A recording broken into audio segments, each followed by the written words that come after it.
Hello everyone, this is Komal, your SST educator. Welcome back to your favorite channel Magnet Brains. Magnet Brains आपको provide कराता है high quality education, वो भी बिल्कुल free of cost, kindergarten से लेके class 12 तक की सीबीएसई बोर्ड के कोर्सेज के साथ साथ आपको अदर स्टेट बोर्ड के भी कोर्सेज अवेलेबल है इन हिंदी मीडियम, जैसे कि UP board, Bihar board, Delhi board के कोर्सेज प्रॉपर सिस्टमैटिक वे में। कोई दिक्कत परेशानी आपको नहीं होगी। डेली प्रैक्टिस सेट्स के क्वेश्चंस भी मिलेंगे, प्रैक्टिस भी करते जाइएगा। ई बुक्स और ई नोट्स की लिंक आपको डिस्क्रिप्शन बॉक्स में अवेलेबल है, भटकने की बात बिल्कुल भी नहीं बनती। सो आज हम क्या करने वाले हैं, हमारा लास्ट चैप्टर हिस्ट्री का है ना, क्लास जो है 6 का माइंड मैप करने वाले हैं। बिल्डिंग्स, पेंटिंग्स एंड बुक्स, क्या नाम है इस चैप्टर का? Buildings, paintings and books. इसमें हमने बिल्डिंग्स के बारे में है ना, पेंटिंग्स के बारे में, किताबें क्या कहती हैं, ये सब देखा था है ना। तो पहले क्या कर दो, फटाफट से आप लाइक शेयर कर दो, ठीक है। जल्दी जल्दी से लाइक और शेयर कर दीजिए। और सामने क्या लिखा हुआ है, दी आयरन पिलर। क्या है आयरन पिलर? बहुत ही फेमस ये आयरन पिलर हमें कहाँ देखने को मिलता है? दिल्ली मेहरौली में, है ना। चलो, ये क्या है? इस चैप्टर में हमने क्या देखा था? हमने देखा था बिल्डिंग्स कैसी क्या बनती थी, स्तूपास हो गए, टेम्पल्स हो गए, है ना। पेंटिंग्स किस टाइप की, स्पेशली अजंता पेंटिंग की हम बात करें जो फेमस है। फिर बुक्स की बात करें, शिलापदिकम, महाभारत, रामायण, इस टाइप की किताबों के बारे में भी हमने देखा था। इवन ऑर्डिनरी पीपल जो लिखते हैं लाइक जटाका टेल्स, ये सब भी हमने इस चैप्टर में पढ़ा था। अब वही सब हम रिकॉल करने वाले। The iron pillar situated at Mehrauli, Delhi. Iron pillar कहाँ सिचुएटेड है? मेहरौली, दिल्ली में सिचुएटेड है। क्या आयरन पिलर? यानी दिल्ली में सिचुएटेड है। Made about 1500 years ago. कितना मतलब कितने टाइम पहले बना हुआ है? लगभग 1500 सालों पहले बना हुआ है ये, है ना। 1500 सालों पहले बना हुआ है। A ruler name Chandra is mention on the pillar. जो रूलर एक थे उनका नाम क्या है? चंद्र। तो इस पिलर में मेंशन है, तो ऐसा माना जाता है कि चंद्र जो थे वो गुप्त डायनेस्टी के होंगे। तो देखो, गुप्त डायनेस्टी के बारे में इससे पहले वाले चैप्टर में हमने देखा था, है ना। तो मैंने आपको बताया था, हमने पढ़ा भी था कि गुप्त डायनेस्टी में अब आप बोलोगे चंद्र कहां से आए, तो चंद्रगुप्त मौर्य भी हो सकता है, लेकिन नहीं। अगर आपको याद हो, ये है गुप्त डायनेस्टी।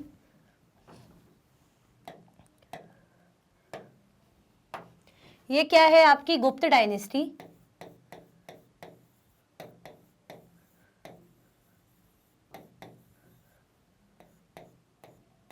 गुप्त डायनेस्टी, ठीक है। उसमें कौन हो जाएंगे हमारे? पहले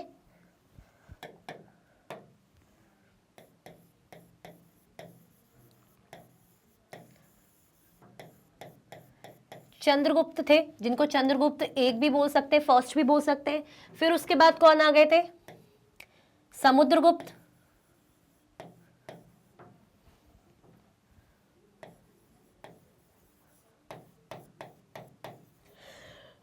समुद्रगुप्त के बाद उनके बेटे, जिनका नाम क्या था? चंद्रगुप्त सेकंड, है ना। चंद्रगुप्त सेकंड। तो चंद्रगुप्त 1, समुद्रगुप्त और Chandragupta second.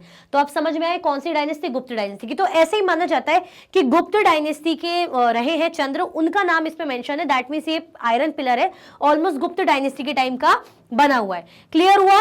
Has not rusted in all these years. अब इस आयरन पिलर की खास बात ये थी कि इतने साल बीत गए हैं, इतने साल हो गए हैं, ये रहा आपका आयरन पिलर। देखो, फिर भी इसमें जंग नहीं लगी है, रस्टिंग नहीं हुई। यानी मेटलर्जी का कितना अच्छा नॉलेज रहा होगा उस टाइम पे, बनाने वालों को, कारीगरों को कितनी अच्छी जानकारी रही होगी कि कितने सही तरीके से बनाया कि अभी तक इसमें रस्टिंग नहीं लगी। ऐसा लग ही नहीं रहा कि इतने सालों पहले, 1500 साल। हम तो लोहा अगर नॉर्मली देखें तो घर में रखे रखे जो कूलर हमारे लोहे के आइटम्स होते हैं, आयरन के आइटम्स होते हैं, जंग लगने लग जाती, रस्टिंग होने लग जाती। यहाँ पे 1500 ऑलमोस्ट 1500 ईयर पुराना है, फिर भी कुछ ऐसा नहीं हो रहा है। क्लियर हुआ? आया समझ में? तो किसके बारे में देखा हमने? आयरन पिलर के बारे में। देखो, ध्यान से देख लो, इंपॉर्टेंट है, क्वेश्चन आ सकता है कि कहां सिचुएटेड है। तो आयरन पिलर सिचुएटेड है मेहरौली, दिल्ली में, ठीक है। ये कितना है? लगभग 1500 सालों पहले बना हुआ है, बनाया गया था। इसमें जो एक रूलर है जिनका नाम चंद्र मेंशन है पिलर में, तो ऐसा माना जाता है कि वो गुप्त डायनेस्टी के हैं। ओके, यहाँ पे नहीं मेंशन है, लेकिन आप बुक देखोगे, बुक में मेंशन है। मतलब यहाँ पे आपके नोट्स में, मतलब माइंड मैप पे मैंने नहीं ऐड करा है, इसलिए ऐसा मैंने यहाँ पे मेंशन कर दिया है। इसको इधर कर देती हूँ। Has not rusted in all these years. अब इसकी खास बात क्या है कि इतने साल बीत गए लेकिन अभी तक इसमें रस्टिंग नहीं हुई है, ठीक है, जंग नहीं लगी है। आया समझ में? कोई कंफ्यूजन, दिक्कत तो नहीं है? आगे बढ़े। मेटलर्जी, मेटलर्जी के बारे में क्या देखेंगे? The Harappans were master craftsman. Harappans जो थे, हरप्पन्स क्या थे? मास्टर क्राफ्टमैन थे। मास्टर क्राफ्टमैन थे मतलब बहुत ही अच्छा उन्हें क्राफ्टिंग वगैरह इन सब चीजों का नॉलेज था। अच्छा, हम हरप्पन्स किनको बोल रहे हैं? एक हमारा सिविलाइजेशन था, एक हमारा सिविलाइजेशन था हरप्पा सिविलाइजेशन, एक हमारा सिविलाइजेशन था जिसका नाम क्या है? हरप्पा सिविलाइजेशन। अब हरप्पा सिविलाइजेशन में बहुत सारी सिटीज थी, ऐसा नहीं कि एक ही सिटी मिली। सिटीज कौन सी हमने थर्ड चैप्टर में पढ़ा है, जैसे लोथल हो गया, कालीबंगन हो गया, धोलावीरा हो गया, मोहनजोदड़ो हो गया, चांदोदरो हो गया, हरप्पा हो गया। लेकिन हम हरप्पा सिविलाइजेशन में जो भी शहर है, वहां के शहरों में जो रहने वाले लोग थे उनको हरप्पन ही क्यों बोलते? जैसे हमारे इंडिया में रहने वाले लोग को हम इंडियंस बोलेंगे, ब्रिटेन में रहने वाले लोग को हम ब्रिटिशर्स बोलेंगे, चाइना में रहने वाले लोग को हम चाइनीज बोलेंगे। तो हम हरप्पा सिविलाइजेशन में जब अलग अलग सिटीज थी तो उनमें रहने वालों को हम हरप्पन क्यों बोल रहे हैं? ऐसा इसलिए क्योंकि हरप्पा सबसे पहला शहर था। जब आर्कियोलॉजिस्ट को ये शहर मतलब सिविलाइजेशन मिला था ना, एक्सकेवेट किया था, खुदाई करी थी, तो सबसे पहली मिलने वाली सिटी क्या थी? हरप्पा थी। इसीलिए यहां के लोगों को हरप्पन कहा जाता है। अब समझ में आया? वरना आप सोचते होंगे ना कि हम मोहनजोदड़ो के लोगों को भी हरप्पन क्यों बोल रहे हैं या लोथल के लोगों को भी हरप्पन क्यों बोल रहे हैं। और सभ्यता, ये सिविलाइजेशन का नाम ही क्यों हरप्पा है? क्योंकि सबसे पहले मिलने वाला शहर हरप्पा था। अब आया क्लियर? अब हुआ सही? समझ में आया? They had knowledge of copper metallurgy. भाई देखो, बहुत ही ब्रिलियंट क्राफ्ट पर्सन थे, ऐसा माना जा रहा है, क्राफ्टमैन थे, और इनको कॉपर मेटलर्जी का बहुत ही शानदार ज्ञान था, बहुत ही बढ़िया नॉलेज था। They even manufactured bronze by mixing copper and tin. ये लोग क्या करते थे? ब्रोंज बनाते थे। कैसे बनता था ब्रोंज? कॉपर और टिन को मिक्स करके ये लोग ब्रोंज बनाते थे। कैसे बन रहा है ब्रोंज? मतलब ऐसे बन रहा है bronze is equal to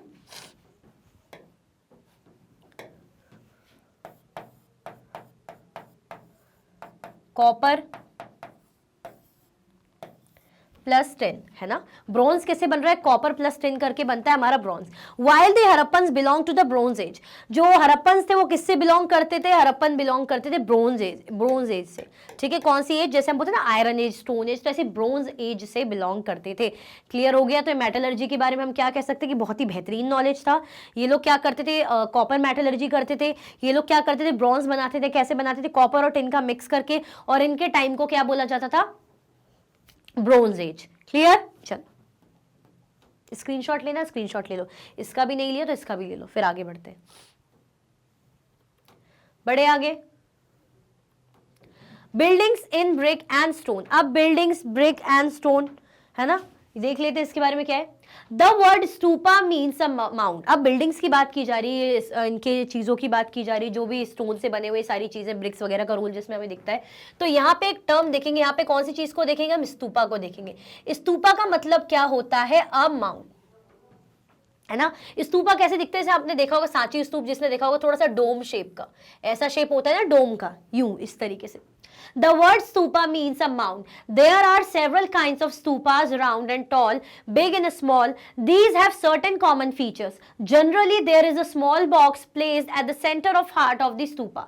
This may contain bodily remains such as teeth, bones, or ashes of the Buddha or his followers, or things they used, as well as precious stones and coins. This box, known as relic casket, was covered with earth. Later, a layer of mud brick or baked brick was added on top. Often, a path known as Pradakshina path was led around the stupa. क्या बोला जा रहा है यहाँ पे? ये जो word stupa, इसका मतलब होता है माउंट। ठीक है, there are several kinds of stupa. Stupas बहुत टाइप के होते थे। हम ऐसा नहीं बोलेंगे कि एक जैसे दिखेंगे, बहुत बड़े बड़े होते हैं या सिर्फ छोटे छोटे होते हैं। तो बहुत टाइप के स्तूपा हमें मिलते थे, जैसे राउंड हो गए, टॉल हो गए, बिग हो गए, स्मॉल, इस टाइप के स्तूपास हमें देखने को मिलते थे। These have certain common features. और इनके क्या रहते थे? इनके कुछ खास कॉमन फीचर्स भी थे। इनके क्या थे? कॉमन फीचर्स भी थे। Generally there is a small box place at the centre of the heart of the stupa. Generally क्या होता था कि स्मॉल बॉक्स यहाँ पे रखा जाता था, है ना, जो स्तूपा के हार्ट है ना, बीच में यहाँ पे एक छोटा सा बॉक्स रखा जाता था। दिस में कंटेन बॉडीली रिमेन्स। और इसमें क्या मिलते थे? जैसे बॉडी के रिमेन्स, जैसे टीथ मिल गया, बोन मिल गए, एशेस मिल गए, ये सब चीजें, है ना। मतलब क्या हो रहा है? जैसे बॉक्स है बीच में, ये बॉक्स है और इसके ऊपर क्या बन गया? स्तूपा बन गया। कवर कर लिया है बॉक्स के ऊपर, स्तूपा बन गया, बीच में एक बॉक्स है। अब ये बॉक्स क्या कंटेन कर रहा है? तो जो स्मॉलर बॉक्स से रहेंगे, ऑलवेज हमेशा प्लेस रहते हैं, स्तूपा के बीच में, तो ये स्तूपा है, ये शेप बन गया, बीच में बिल्कुल मिलेगा। ये क्या कंटेन कर सकता है, इसमें हमें क्या मिलेगा, बॉडी के रिमेन्स मिल सकते थे, जैसे क्या मिल जाएंगे, टीथ मिल सकते हैं, बोन मिल सकते हैं, एशेस मिल सकते हैं ऑफ द बुद्धा और इस फॉलोअर्स। अब किन किन के जो है दांत, एशेस या राख हम कह रहे हैं, या बोन, हड्डियां किसकी मिल सकती, बुद्ध भगवान की या उनके फॉलोअर्स की। और things they use as well as precious stones, और अब ये जो चीजें लोग यूज कर रहे हैं, जैसे चीजें जो यूज करते होंगे, या उनके बॉडी के रिमेन्स मिल गए, या जो भी प्रेशियस स्टोन्स या कॉइन से कुछ भी रखा हो सकता था, मतलब ये बॉक्स में बहुत सी चीजें हो सकती है, कभी हो सकते टीथ, बोन और एशेस मिल जाए बुद्धा और उनके फॉलोअर्स के, या सिक्के हो सकते हैं, या प्रेशियस स्टोन्स हो सकते हैं। This box known as relic casket, इस बॉक्स को क्या बोला जाता था, इसका नाम क्या लिया जाता था, relic casket. Was covered with earth, अभी किससे कवर्ड रहता था, मिट्टी से कवर्ड रहता था। अर्थ मतलब मिट्टी की बात की जा रही है, तो बॉक्स किससे कवर्ड रहेगा, यहाँ पे मिट्टी से कवर्ड रहेगा, जैसे मिट्टी इससे कवर करके रख दिया। Later a layer of mud brick और bake brick was added on top, बाद में क्या होता है, एक लेयर मतलब ईंट की लेयर कर दी जाती है, मड ब्रिक या तो मतलब मिट्टी की ब्रिक हो सकती है, मिट्टी की ईंट हो सकती है, या पकी हुई ईंट हो सकती है, was added on top, top में ऐड कर दिया। Often a path known as pradakshina path was laid around the stupa, अक्सर क्या होता था, एक पाथ मतलब एक पाथ जैसा बना हुआ था, जैसे आसपास हम घूमते हैं ना, मंदिर के आसपास ऐसे पाथ बनाए है ना, जैसे ये मंदिर है फॉर एग्जांपल, स्तूपा है, तो ऐसे पाथ जैसा ऐसा पूरा आगे पीछे से ऐसे बना हुआ है कि यहां से ऐसे घूम कर आ रहे हैं, इस टाइप का पाथ ऐसे बना हुआ है, क्लियर हुआ। Was covered with earth, later a layer of mud brick और big bake brick was added on top, बाद में क्या करा जाता है, ये करा जाता है, और एक पाथ बनाए, उस पाथ को क्या बोला जाता है, प्रदक्षिणा पथ, क्या बोला जाता है इसको, प्रदक्षिणा पथ कहा जाता है। Was laid around the stupa, stupa के आसपास ऐसे करके रखा था। Devotees walked around the stupa in a clockwise direction as a mark of devotion, जो डिवोटीज थे वो क्या करते थे भाई, स्तूपा के आसपास आसपास आसपास घूमते, मतलब क्या होता है, जैसे हम भगवान बने रहते हैं तो भगवान के आसपास हम क्या करते, परिक्रमा करते हैं, तो डिवोटीज भी स्तूपा के आसपास वॉक करते हैं क्लॉकवाइज डायरेक्शन में। क्लॉकवाइज आपको पता है ना घड़ी कैसे चलती है, जैसे यहाँ पे अगर मैं बना दूं, रफली आपको बता दूं, ऐसे चलेगी ना, 1 2 3, मतलब ऐसे ऐसे ऐसे घूमती है घड़ी, ये क्लॉकवाइज हो जाता है, पहले 1 2 3 4 5 6 ऐसे करके चलेगा, क्लियर हुआ, आया समझ में। Devotees walk around this stupa, अब डिवोटी क्या करते हैं, जैसे भगवान के आसपास हम परिक्रमा लगाते हैं ना, मंदिर का हम बोलते एक चक्कर कर लो, परिक्रमा ले लो, वैसे ही होता है। Amaravati was a place where a magnificent stupa once existed, अब एक जगह थी अमरावती जहां पे बहुत ही सुंदर, बहुत ही प्यारे स्तूपास एक जमाने में कभी रहा करते थे, एग्जिस्ट करते थे। Many of the stone carvings for decorating the stupa were made about 2000 years ago, बहुत सी जो stone carvings थी है ना, जो स्तूपा को डेकोरेट करने के लिए काम आती थी, लगभग 2000 सालों पहले की थी। Other buildings were hollowed out of rock to make artificial caves, बहुत सी जो बिल्डिंग्स है उनमें छेद किया गया, हॉलो किया गया है ना, मतलब कैसे, जैसे जो रॉक है या केव्स बनाने के लिए उनपे गड्ढा सा किया गया। Other buildings were hollowed out of rock to make artificial caves, मतलब जो रॉक से चट्टाने हैं है ना, चट्टानों पे छेद करा गया, होलो किया गया, गड्ढा किया गया और नकली आर्टिफिशियल केव्स बनाई गई। देखो नेचुरल जो है यानी नेचुरल, यानी और जिसे हम बना रहे हैं कि रॉक्स को तोड़ तोड़ के हम उस पे छेद कर रहे हैं, गड्ढा कर रहे हैं, केव जैसा बना रहे हैं, दैट मीन्स अगर वो हमने बनाई तो वो क्या हो जाएगी, आर्टिफिशियल केव हो जाएगी, क्लियर हुआ। अदर बिल्डिंग्स, ये तो हाँ, ये तो पढ़ लिया। Some of these were very elaborately decorated with sculptures and painted walls, और कुछ उनमें से क्या थी, बहुत ही अच्छे से डेकोरेट की गई थी स्कल्पचर से और पेंटेड वॉल से। तो इस तरीके से हमें किसके बारे में देखने को मिल रहा है, स्तूपा के बारे में, क्लियर हुआ, आया समझ में। तो ये क्या हो गए हमारे स्तूपा, ठीक है, दोबारा तो नहीं पढ़ना। देखो स्तूपा सीधी सिंपल फटाक से बता देती हूँ कि ये माना जाता था कि एक बॉक्स रखा जाता है, ये माउंट बोला जाता है इनको, थोड़ा सा शेप मैंने बताया ऐसा रहता है स्तूपा का, सेंटर में एक बॉक्स रखा रहता है, बॉक्स को ऊपर से मिट्टी से कवर किया जाता है, मिट्टी के ऊपर ब्रिक की लेयर बनाई जाती है और आसपास प्रदक्षिणा पथ रहता है। प्रदक्षिणा पथ आप परिक्रमा कर लो है ना, डिवोशन के तौर पर। अब उस बॉक्स में मिलेगा क्या क्या, बॉक्स में रखे रहते थे जैसे ऐश मिल गई, टीथ मिल गए, बोन्स मिल गए, किन के, बुद्धा और उनके फॉलोअर्स के, हो सकता है प्रेशियस स्टोन्स भी रखे गए हो सकता है कॉइन्स भी रखे गए हो। जिस पाथ को ऐसे बनाया गया परिक्रमा के लिए उसको प्रदक्षिणा पथ कहा जाता था। अब लोग कैसे परिक्रमा करते थे, क्लॉकवाइज डायरेक्शन में है ना, अपना डिवोशन दिखाने के लिए। अमरावती एक जगह है जहां पे बहुत प्यारे प्यारे स्तूपा हमें देखने को मिलते हैं और इसमें डेकोरेशन के लिए बहुत से स्टोन कार्विंग्स की गई जो लगभग 2000 सालों पुरानी है। और भी बिल्डिंग्स जो है केव्स में, मतलब रियल रॉक्स में, खोद के ऐसे गड्ढा करके आर्टिफिशियल केव्स बनाई गई थी। और ये इनमें से जो थी बहुत ही खूबसूरत, इनको क्या करा गया था, स्कल्पचर और पेंटेड वॉल्स इनकी बनाई गई थी। क्लियर हुआ, आया समझ में? तो बेसिकली टॉपिक अगर हम देखें, हम बिल्डिंग्स, ब्रिक्स एंड स्टोन का काम देख रहे हैं कि कैसा उस जमाने में हुआ करता था। आगे बढ़े, इसका स्क्रीनशॉट तो नहीं लेना आपको, आगे बढ़ते हैं। अब स्टोन टेम्पल्स, स्टोन टेम्पल्स मतलब पत्थरों के जो मंदिर है, उसमें से भी खास किसका, Mahabalipuram. Mahabalipuram and Aihole had some of the finest stone temples. अगर हम बात करें दो जगहों की, दो जगह कौन सी हमारी, महाबलीपुरम हो जाएगी और एहोल हो जाएगी। यहाँ पे हमें बहुत ही फाइनेस्ट स्टोन टेम्पल्स देखने को मिलते हैं, पत्थरों के बने हुए खूबसूरत खूबसूरत टेम्पल्स देखने को मिलते हैं। Mandapa was a hall like structure built in the temples for the people to assemble during special religious occasions.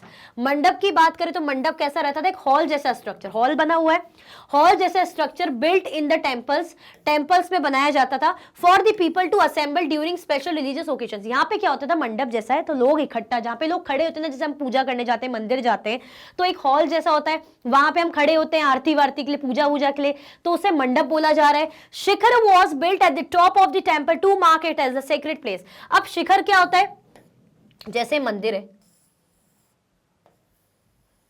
ये टॉप पे ऐसे जो बना रहता है ना, इस तरीके का, थोड़ा सा ऐसा इस शेप का, ऐसे कर लो, इसकी बात की जा रही है। Garbhagriha was an important part of the temple where the image of the chief deity was place. Garbhagriha वो जगह होती है जहां पर भगवान की मूर्ति रखी होती है ना, जैसे हम दूर से हाथ जोड़ते हैं, फूल माला चढ़ाते हैं, पूजा करते हैं, तो जिस जगह पे वो मूर्ति रखी रहती है भगवान जी की, कई बार कवर्ड रहते हैं, गेट लगा रहता है, हमें अलाउ नहीं रहता अंदर जाना, दूर से ही हम देखते हैं, यहाँ हम जा पाते हैं, तो उस पर्टिकुलर एरिया को गर्भगृह कहा जाता है। Garbhagriha. Many temples for deities such as Vishnu, Shiva and Durga were built. बहुत से टेम्पल्स भगवानों के बनाए गए, जैसे विष्णु भगवान के मंदिर बनाए गए, शिव भगवान के मंदिर बने गए थे, है ना, दुर्गा माता जी के मंदिर बने थे, बहुत से मंदिर बनाए गए थे। Rocks were also hollowed to make artificial caves decorated with sculpture and wall paintings. Even जो रॉक्स थी उनको भी वही मैंने जैसे अभी बताया था ना, कि रॉक को क्या करा गया था, जो चट्टाने हैं उनको छेद करके, उनमें गड्ढा करके, उनमें आर्टिफिशियल केव्स बनाई गई थी और उनको स्कल्पचर से और वॉल पेंटिंग से डेकोरेट भी किया गया था। क्लियर हुआ, आया समझ में? कोई कंफ्यूजन, दिक्कत तो नहीं है?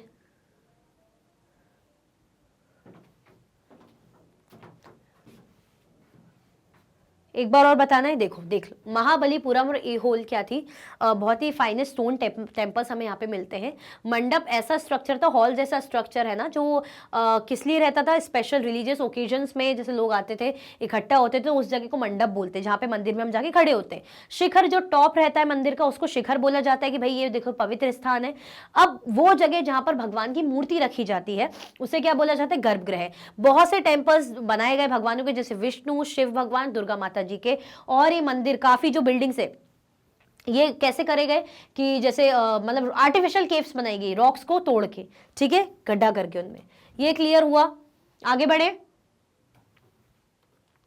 How were the stupas and temples built. Stupas और टेम्पल्स बने कैसे जाते थे, हमने देख लिया स्तूपास क्या होते हैं, टेम्पल्स कैसे बन रहे हैं, लेकिन बनाए जा कैसे रहे हैं, किसमें इनका, इसमें किसका कंट्रीब्यूशन देखने को मिलता है। Kings and queens decided to build them. इन्हें बनाने की जिम्मेदारी किसकी रहती थी, जैसे राजा महाराजा, रानी महारानियां ये सोचती थी कि भाई हमें क्या करना चाहिए, स्तूपास बनाना चाहिए, टेम्पल्स बनाना चाहिए। कई बार राजा लोग नहीं, काफी तो हमने पढ़ा भी है, मैंने पढ़ाया भी कि राजा लोग क्या करते, बहुत मंदिर बनाते थे, ठीक है। Devotees who came to visit the temple or the stupa often brought gifts which were used to decorate them. अक्सर ये जो भक्तजन आते थे, डिवोटीज आते थे टेम्पल को विजिट करने या स्तूपा को विजिट करने, अपने साथ गिफ्ट लाते थे, विच were use to decorate them. जो गिफ्ट क्या काम आते थे, इनको डेकोरेट करने के लिए काम आते थे। People like merchants, farmers, garland makers, perfumers, smiths etcetera donated and paid for decoration. अब कौन थे, जैसे मर्चेंट हो गए, फार्मर्स हो गए, गार्लैंड मेकर्स हो गए, परफ्यूमर्स हो गए, स्मिथ हो गए, ये भी डोनेट करते थे एंड पेड फॉर डेकोरेशन, और डेकोरेशन के लिए पे करते थे। मतलब इन लोगों का भी कॉन्ट्रीब्यूशन होता है ना, जैसे कहीं मंदिर बन रहा है या स्तूपा बनना है तो मैंने भी अपनी तरफ से कुछ कॉन्ट्रीब्यूशन दे दिया, मैंने अपनी तरफ से कुछ पैसे दे दिए, ऐसा हम करते हैं ना, तो ऐसे ही ये अपनी तरफ से कंट्रीब्यूट करे। तो राजा रानी वगैरह तो बनवा ही रहे, साथ में जो डिवोटीज है, जैसे भक्तजन आ रहे हैं कि भाई मैं मंदिर में दर्शन देने आ रही हूँ, तो चलो मैंने मंदिरों में ये दरवाजे का करवा दिया, या मैंने थोड़ा सा मंदिरों को बनवाने के लिए और अच्छा एक रूम, और मंदिर थोड़ा और बड़ा हो जाए, आंगन बन जाए, मंदिर में साफ सफाई हो जाए, तो मैंने उसके लिए पैसा दे दिया, या मैं अपनी तरफ से कुछ गिफ्ट ले आई, कुछ भी ऐसी चीजें है ना। और मर्चेंट, फार्मर्स, गार्लैंड मेकर्स, ये लोग भी अपनी तरफ से या तो डोनेट करते थे या डेकोरेशन के लिए पे कर देते थे। Their names were inscribed on pillars, railings and walls, और इनके जो नाम है ना, पिलर्स हो गए, रेलिंग्स हो गए और वॉल्स में इंस्क्राइब किए गए हैं। Kings and queens spent money from their treasury to pay the craft people who worked to build these splendid architecture. अब इनकी पेमेंट कैसे होती थी? तो राजा महाराजा या रानी महारानियां क्या करती थी? अपने खजाने में से इनको पे करती थी। इन क्राफ्ट पर्सन को जो पैसा मिलता था इनके काम के लिए, जो इतना अच्छा काम ये लोग कर रहे हैं, तो किससे मिलता था ये सब? खजाने से। क्लियर हुआ? जो राजा महाराजा का खजाना रहता है, शाही खजाना जिसे बोलते हैं, ये क्लियर हुआ। तो जो है स्तूपास और टेम्पल्स बने कैसे जाते थे, किसका कंट्रीब्यूशन रहता था? तो राजा रानी बनवाते थे, अपने खजाने में से लोग पे करते थे। कई बार जो भक्तजन आते थे दर्शन को, वो कुछ गिफ्ट्स ले आते थे। कई बार जो मर्चेंट ट्रेडर्स है और ये जो गार्लैंड मेकर्स, फार्मर्स वगैरह हो गए, तो ये लोग अपनी तरफ से डोनेट कर देते थे, है ना, या पे कर देते थे। और इनके नाम पिलर्स में और रेलिंग और वॉल्स में इंस्क्राइब भी किए गए कि भाई इनकी तरफ से, आप देख रहे हो ना, इनका कॉन्ट्रीब्यूशन है, तो इनके नाम इसमें मेंशन है। क्लियर हुआ? कोई कंफ्यूजन, दिक्कत तो नहीं? आगे बढ़े, स्क्रीनशॉट ले लिया, चलो। नाउ अब क्या है, how were the stupas and temples built, इसी के आगे का है। Good quality stone had to be found, quarried and transported to the place chosen for the new building. These rough blocks of stone had to be shaped and carved into pillars and panels for walls, floors and ceilings. After these, it had to be placed in precisely the right position. क्या बोला जा रहा है? बहुत ही अच्छी quality के stone की जरूरत पड़ती थी, है ना, क्वारेट किया जाता था उनको और उनको ट्रांसपोर्ट किया जाता था वो जगह पे, है ना, place chosen for the new building, मतलब न्यू बिल्डिंग जहां बननी है, जो भी चीजें बननी है, तो वहां से इनको लाया जाता था। गुड क्वालिटी और अच्छे क्वालिटी के स्टोन ढूंढने पड़ते थे, है ना, ट्रांसपोर्ट किया जाता था न्यू बिल्डिंग, जहां भी चाहिए भैया ये पत्थर, तो वहां भिजवाओ, क्योंकि जहां पे बन रहा है, फॉर एग्जांपल मैं जहां पे घर बना रही हूँ तो पत्थर लाके वहीं जो है उतरवाऊंगी ना, पत्थर वहीं लेकर आऊंगी जहां बनना है घर। These rough blocks of stone had to be shaped and carved into pillars. अब भाई ये तो पत्थर है, पत्थरों को तो अच्छा शेप देना पड़ेगा। हम बोलेंगे पत्थर का मंदिर बनाया, तो पत्थर का मंदिर बनाने के लिए उसको तरह तरह के शेप देने पड़ेंगे, काम करना पड़ेगा। तो ये जो रफ ब्लॉक्स होते थे स्टोन के, इनको शेप देना पड़ता था और पिलर्स में कार्व करना पड़ता था। And panels for walls, floors and ceilings, और कई बार जो पैनल्स है वॉल्स के लिए, फ्लोर्स और सीलिंग्स के, इन सब के लिए सब करना पड़ता, कार्विंग करनी पड़ती थी। After these it had to be placed in precisely the right position, और इसके बाद क्या होता था, इनको बहुत ही सही पोजीशन में हमें क्या करना पड़ता था, प्लेस करना पड़ता था, रखना पड़ता था। क्लियर हुआ? आया समझ में? तो किस तरीके से स्तूपास बिल्ट हुए, कोई कंफ्यूजन, दिक्कत तो नहीं है? कैसे कैसे काम किया जा रहा है, मतलब रॉ मटेरियल से ये बनने की चीजें कहां से लाई जा रही है। क्लियर? आगे बढ़े, चलो। पेंटिंग्स, अब किसकी बात की जा रही है? पेंटिंग्स की बात की जा रही है। Ajanta is a famous place for several caves and monasteries with paintings. Ajanta बड़ी ही फेमस प्लेस मानी जाती है केव्स वगैरह के लिए, मोनेस्ट्रीज और जहां पे पेंटिंग्स मिलती है, मतलब अजंता अलोरा की पेंटिंग्स बहुत ज्यादा फेमस मानी जाती है। Paintings were drawn inside caves in the light of torches. Paintings को क्या किया जाता है? ड्रॉ करा जाता है केव्स के अंदर, है ना। कैसे किया गया था? टॉर्च की लाइट में। भाई ये पेंटिंग की गई थी इतनी सुंदर सुंदर, और all paintings are 1500 years old and the artist are unknown. मतलब ये जो पेंटिंग्स है ना, लगभग 1500 सालों पुरानी है, और जो आर्टिस्ट है वो अभी भी क्या है, हमारे लिए अननोन है, उनके बारे में हमें पता नहीं है। The colours were made of plants and minerals. ये कलर इतने ज्यादा ब्राइट, इतने ज्यादा अच्छे लगते हैं आज के टाइम पर भी, क्यों? क्योंकि ये प्लांट्स और मिनरल से बने हुए हैं। The colours are still vibrant even after 1500 years. ये 1500 सालों बाद भी ये कलर अभी भी इतने ज्यादा खूबसूरत, इतने ज्यादा वाइब्रेंट, इतने ज्यादा चमकीले, मतलब फ्रेश दिखते हैं। क्लियर हुआ? आया समझ में? तो ये क्या है? पेंटिंग्स हो जाएगी। किसके बारे में? कौन सी खास पेंटिंग है? आपने नाम सुना होगा, अजंता अलोरा की पेंटिंग्स। तो ये अजंता की पेंटिंग्स बहुत ज्यादा फेमस है, बहुत सी केव्स और मोनेस्ट्रीज में ये देखने को मिलती है ना। पेंटिंग्स कैसे ड्रॉ करी जाती थी? केव्स के अंदर, गुफाओं के अंदर। अब गुफाओं के अंदर क्या रहता है? अंधेरा रहता है। अब रोशनी चाहिए तो टॉर्च की लाइट में बनाई गई, देख सकते हैं आप। ऑल पेंटिंग्स, और ये जो पेंटिंग्स है लगभग 1500 सालों पुरानी है और आर्टिस्ट अननोन है ना। क्लियर हुआ? अब ये जो कलर्स है, मतलब टॉर्चेस उस टाइम पे जैसे भी रोशनी का इनका तरीका रहता होगा, जहां से मिलता होगा उसके हिसाब से बनाते थे। अब ये कलर्स किससे बने हुए? प्लांट्स और मिनरल से बने। अब प्लांट्स और मिनरल से कलर बने हुए हैं, और तो क्यों है, कैसे रहेंगे? ऑब्वियसली जब अच्छी चीजों से बने, नेचुरल चीजों से बने, तो नेचुरल चीज तो हमेशा जवान रहती है, अच्छी रहती है। तो ये अभी भी कलर बहुत ही ज्यादा वाइब्रेंट है ना, 1500 सालों बाद भी। क्लियर हुआ? आया समझ में? कोई कंफ्यूजन, दिक्कत तो नहीं है? चलो आगे बढ़े। संस्कृत एपिक्स, अब किसकी बात की जा रही है? संस्कृत एपिक्स की बात की जा रही है। कौन से संस्कृत एपिक्स है? महाभारत और Ramayana. It is about war fought between the Kauravas and Pandavas who were cousins. Valmiki, a Hindu sage, is recognized as the author of the Sanskrit Ramayana. He is referred to as the Adikavi, the original creator of the Hindu slokas. The Ramayana is about Rama, a prince of Kosala, who was sent into exile. His wife Sita was abducted by king of Lanka named Ravan, and Rama had to fight a battle to get her back. क्या बोला जा रहा है यहाँ पे? दो Sanskrit epics है famous, Mahabharat और रामायण। और मुझे नहीं लगता कि महाभारत और रामायण के बारे में आपको पता नहीं होगा, बहुत अच्छे से आपको इसके बारे में पता होगा। ठीक है, क्या बोला जा रहा है?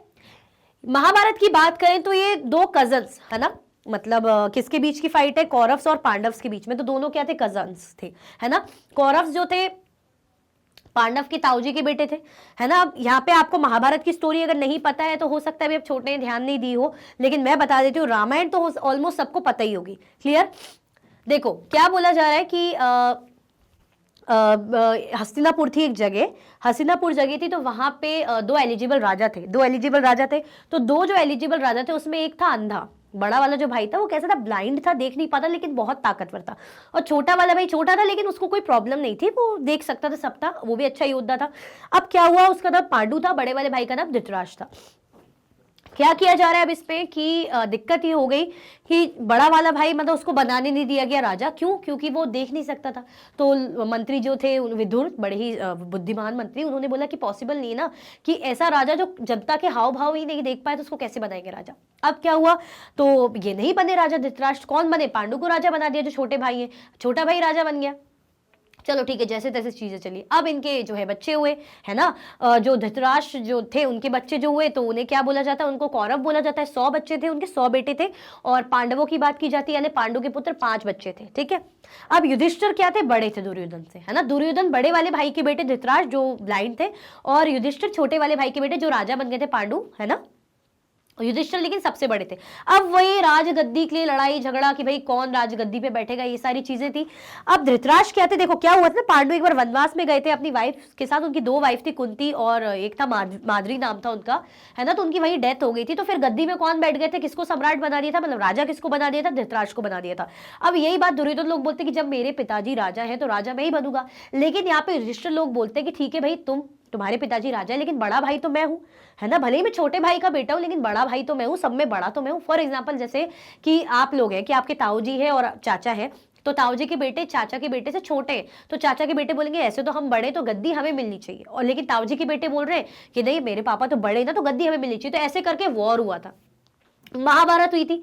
चलो ठीक है, उसमें जीते कौन थे? पांडव जीत गए थे कृष्ण भगवान की मदद से। ओके। अब यहाँ पे रामायण तो शॉर्ट फॉर्म में आपको फिर पता ही है क्या हुआ था। राम भगवान जो है अयोध्या के राजा जिन्हें बोला जाता है, उनको क्या कर दिया था? उनकी जो स्टेप मदर थी, सौतेली माँ थी कैकेयी, उन्होंने बोल दिया था भाई आप 14 वर्ष का वनवास करो, वनवास में जाओ और मेरा बेटा गद्दी पे बैठेगा। उन्होंने प्रॉमिस करवा लिया था जो है दशरथ जी से। दशरथ जी कौन? राम भगवान के पिताजी थे।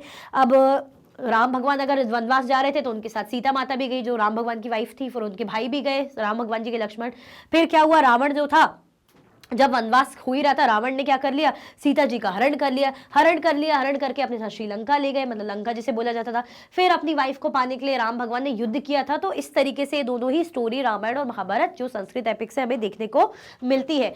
अब यहाँ पे एक चीज मेंशन है कि रामायण की ऑथर कौन है, जिसने लिखा? तो किसने लिखा? एक जो सेज थे, ऋषि थे, कौन? वाल्मीकि। क्लियर हुआ? वाल्मीकि, उनको आदि कवि भी कहा जाता था। आया समझ में? इसका स्क्रीनशॉट लेना है, स्क्रीनशॉट ले लो। ये थे आपके संस्कृत एपिक्स, महाभारत और रामायण। ले लिया स्क्रीनशॉट? आगे बढ़े, चलो। तमिल एपिक्स। अब तमिल एपिक्स की बात करें, सिलापदिकरम और मणिमेकले, है ना।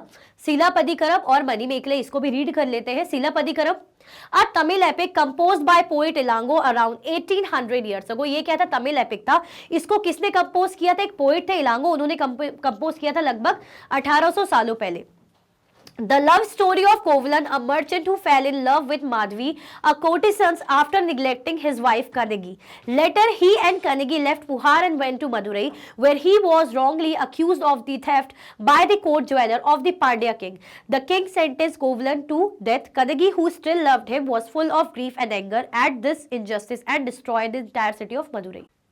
अब इसको मैं एक्सप्लेन कर देती हूँ कि ये तमिल एपिक था। इसको कंपोज किसने किया था? एक पोएट थे जिसका नाम है इलांगो, है ना, लगभग 1800 सालों पहले। ये एक लव स्टोरी थी, प्रेम कहानी थी। किसके बीच में? कोवलन। कोवलन एक मर्चेंट था जो किसके प्यार में पड़ गया था, किसके लव में पड़ गया था? माधवी। माधवी कौन थी? अ कोर्टिसन, मतलब वो वैश्या या तवायफ टाइप के हम बोलते हैं ना, होते हैं, तो उनके जो है लव में थे ये।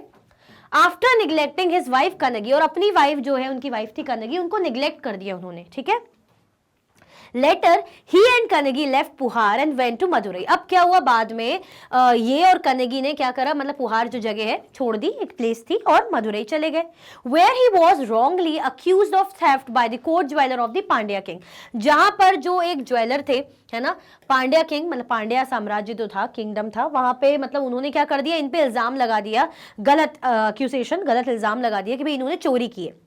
The king sentence Kovalan to death. अब किंग ने क्या करा, राजा ने क्या करा, इनको कोवलन को जो है फांसी, मतलब वही सेंटेंस टू डेथ यानी मृत्युदंड दे दिया। Kanagi, who still loved him, was full of grief and anger at this injustice and destroyed the entire city of Madurai. अब कनगी थी जो अभी बहुत प्यार करती थी, भाई उनके हस्बैंड थे वो, है ना, बहुत ज्यादा इस चीज से दुखी हुई। दुखी होने के साथ साथ उनके अंदर बहुत ज्यादा इससे रिलेटेड गुस्सा भी था, क्योंकि ये क्या हुआ था, एक तरीके से झूठा इल्जाम या गलत इल्जाम लगने के कारण भाई मृत्युदंड दे दिया किसी को, तो बहुत ज्यादा गुस्सा थी कि अन्याय हुआ है, और उन्होंने पूरी जो सिटी थी एंटायर जो मदुरई, उनको बर्बाद कर दिया, डिस्ट्रॉय कर दिया, है ना, ऐसी स्टोरी है। Now Manimekalai compose by Sattanar around 1400 years ago. इसको किसने कंपोज किया था? सतनार ने कंपोज किया था लगभग 1400 सालों पहले। It is the story of the daughter of कोवलन and Madhavi. Writers like Kalidas wrote in Sanskrit. His best known poem is Meghadutam. अब ये जो आगे की थी कहानी देखो, कोवलन कौन थे? मर्चेंट थे जो माधवी के प्यार में पड़ गए। वाइफ उनकी कौन थी? कनगी थी। अब यहाँ पे जो नेक्स्ट स्टोरी है मणिमेकलाई, इसमें स्टोरी बताइए किसकी? जो कोवलन और माधवी की बेटी थी, है ना, उसकी स्टोरी बताई गई है। राइटर्स जैसे और क्या है, राइटर्स जो थे कालिदास, वो भी संस्कृत में लिखते थे, और उनका बेस्ट नोन पोएम थी मेघदूत। क्लियर हुआ? आया समझ में? तो ये राइटिंग्स के बारे में जो है, बुक्स हम देख रहे हैं ना, एपिक्स वगैरह, जैसे हमने संस्कृत देख ली, अब ये तमिल एपिक्स है, इनके बारे में डिटेल थी। आगे बढ़े, स्क्रीनशॉट ले लिया। Puranas recording and preserving old stories. Puranas, पुराना यानी ओल्ड, जिसका मतलब होता है contain stories about gods and goddesses such as Vishnu, Shiva, Durga और पार्वती। ये क्या करते हैं? स्टोरीज कंटेन करते हैं देवी और देवताओं के बारे में, जैसे विष्णु के बारे में, शिव के बारे में, दुर्गा और पार्वती के बारे में। Contain details on how they were to be worship. और क्या करते हैं? डिटेल कंटेन करते कि भाई इनको, इसमें और भी जानकारी होती है कि भाई इनकी पूजा कैसे की जाती है, ये सारी चीजें भी इसमें मेंशन रहती है। Were written in simple Sanskrit words. इनको किन में लिखा जाता था? सिंपल संस्कृत श्लोक वगैरह में इसमें लिखा जाता था। Meant to be heard by everybody including women and Shudras who were not allowed to study the Vedas. अब इनका काम ये रहता था कि इनको सिर्फ सुना जाएगा, है ना, तो किस लिए रहते थे? बस सब इनको सुने। हर्ड बाय एवरीबॉडी इंक्लूडिंग, चाहे वुमेन की बात करें, शूद्र कैटेगरी के लोग की बात करें, इनको अलाउड नहीं था कि वेदास को स्टडी करें। Probably recited in temples by priests and people came to listen to them। अक्सर क्या होता था, इनको जो है मंदिरों में रिसाइट किया जाता था, बोला जाता था, और जो लोग थे इनको सुनने आते थे, लिसन करने आते थे। क्लियर हुआ? तो ये क्या हो गए? पुराण्स हो गए। पुराण्स जिनका मतलब क्या होता है? ओल्ड होता है। आगे बढ़े,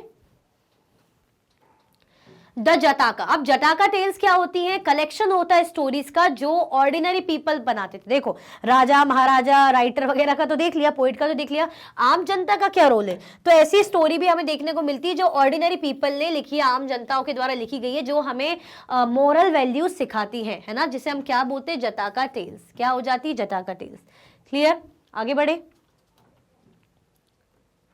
आर्यभट्ट। अब आर्यभट्ट के बारे में क्या मेंशन है? ये देखिए, आर्यभट्ट है। A mathematician and an astronomer wrote Aryabhatiyam in Sanskrit. ये इन्हें माना जाता है, मैथमेटिशियन है ये, और एस्ट्रोनॉमर भी कहा जाता है, जिन्होंने क्या लिखी थी? आर्यभट्टियम लिखी थी संस्कृत लैंग्वेज में। Stated that days and nights were caused by the rotation of the earth on its axis. इन्होंने इतनी अच्छी बात बताई कि जो रात और दिन होता है, ये कैसे होता है? जब अर्थ अपने एक्सिस पे रोटेट करता है, यानी घूमता है, जो कि आप ज्योग्राफी में पढ़ चुके हो, मैंने आपको पढ़ाया है कि अर्थ क्या करता है? अपने एक्सिस में ऐसे घूमता है, जिसके कारण डे होता है और जिसके कारण नाइट होती है। तो यही बात आर्यभट्ट ने भी बताई। Found a way to calculate the circumference of circle. इवन उन्होंने ये भी बताया कि हम सर्कल का सर्कमफेरेंस कैसे पता कर सकते हैं, जैसे सर्कल का एरिया, रेडियस, डायमीटर, ये सारी चीजें रहती है, इसी सर्कमफेरेंस भी। Zero was invented in India during this period only. और इसी टाइम पे जो है शून्य का आविष्कार भी हुआ, जीरो का आविष्कार भी हुआ। क्लियर हो गया, आया समझ में? तो किसके बारे में देखा हमने? आर्यभट्ट के बारे में देखा। स्क्रीनशॉट लेना है, स्क्रीनशॉट ले लो फटाफट से। इसी के साथ हमारे लास्ट चैप्टर का भी माइंड मैप एंड होता है। आई होप आपको चैप्टर बहुत अच्छे से रिकॉल हुआ होगा। तो ज्यादा से ज्यादा शेयर करते जाइए। अगर आप चाहते हैं डिटेल में पढ़ना है और तो आपको प्लेलिस्ट में चैप्टर अवेलेबल है, आप वहां जाकर भी चैप्टर को देख सकते हैं। इसी के साथ ही वीडियो एंड होती है। अगर आप और भी वीडियो के लेक्चर्स देखना चाहते हैं, मैग्नेट ब्रेन्स के यूट्यूब चैनल, एप्लीकेशन, वेबसाइट से देख सकते हैं। ई नोट्स और ई बुक्स के लिंक आपको डिस्क्रिप्शन बॉक्स में अवेलेबल है। ये सारे के सारे हाई क्वालिटी के कोर्सेज हैं, जैसे कि CBSE board, Delhi board, Bihar board, UP board, MP board, Rajasthan board, Vedic maths, crash course, spoken English courses आपको अच्छी क्वालिटी में और 100% फ्री अवेलेबल रहते हैं। आप हमें प्लेटफॉर्म पर भी फॉलो कर सकते हैं, जैसे कि यूट्यूब है, फेसबुक है, इंस्टाग्राम, एक्स और व्हाट्सएप। लाइक शेयर सब्सक्राइब करना बिल्कुल भी ना भूलें। अपना ख्याल रखें। Thank you so much for watching.